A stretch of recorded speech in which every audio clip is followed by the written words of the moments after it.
Uygur Hareketi öncülüğünde ABD Kongresi'nde Uygur grubunun açılış lansman toplantısı bugün Washington'da yapıldı. Açılışa ABD Kongre temsilcileri ve çok sayıda Uygur katıldı. Toplantının açılış konuşmasını yapan Uygur Hareketi kurucusu ve başkanı Ruşen Abbas, "Mücadele ediyoruz çünkü etmek zorundayız. Bu grubun kolektif bir ses olmasına izin verin," dedi. Temsilciler Meclisi Dış İlişkiler Komitesi Başkanı Michelle McCaul video konferansla katıldığı toplantıda destek sözlerini paylaştı ve Uygur grubunu memnuniyetle karşıladı.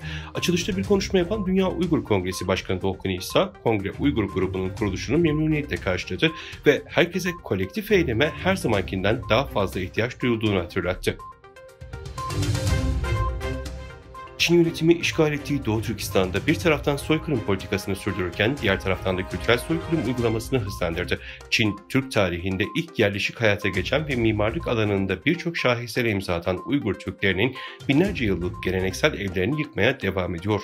Kırım Haber Ajansı ekibinin takip aldığı Çin merkezli sosyal medya hesaplarında paylaşılan videoda Uygur Türklerine ait geleneksel bir evin Çinliler tarafından yıkıldığı görüntülendi.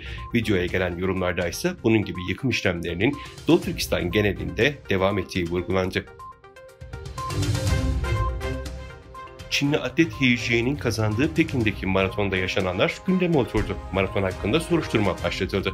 Pekin'de 14 Nisan'da düzenlenen 21 kilometrelik yarım maraton koşusuna ilişkin görüntülerde Etiyopyalı, Kenyalı koşucular ve Çinli atlet He'nin bitiş çizgisine birlikte yaklaştıkları yer almıştı. Görüntülerde atletlerden birinin He'ye öne geçmesini işaret ettiğine dair izlenim oluşurken 3 Afrikalı atlet bitiş çizgisine kadar Çin koşucusunun arkasında kalmıştı. He 1 saniye farkla Afrikalı koşucuların önünde yarışı tamamlamıştı ve kazanmıştı. ABD ile Çin arasında geçen yıl kurulan Ekonomik ve Mali Çalışma Grupları 4. toplantısını yaptı. Toplantı sonrası her iki tarafında yerel ve küresel ekonomilerin dengeli büyümesini destekleyen ekonomik politikaların düzenli bir tempoda tartışılması konusunda mutabakata varıldı. Kuzey Kore hükümetinin ülke nüfusunu daha yakından izleyebilmek ve vatandaşlar üzerindeki kontrolü sıkılaştırmak amacıyla Çin'den dijital teknoloji ithal ettiği ileri sürüldü. Kuzey Kore ile ilgili haberler ve analizler içeren 38 North internet sitesinde ülkede dijital alandaki gelişimleri inceleyen 100 Kuzey Kore vatandaşının katılımıyla düzenlenen anketler ve ülkeden kaçan 40 kişiyle yapılan mülakatlara dayandırılan bir rapor paylaşıldı.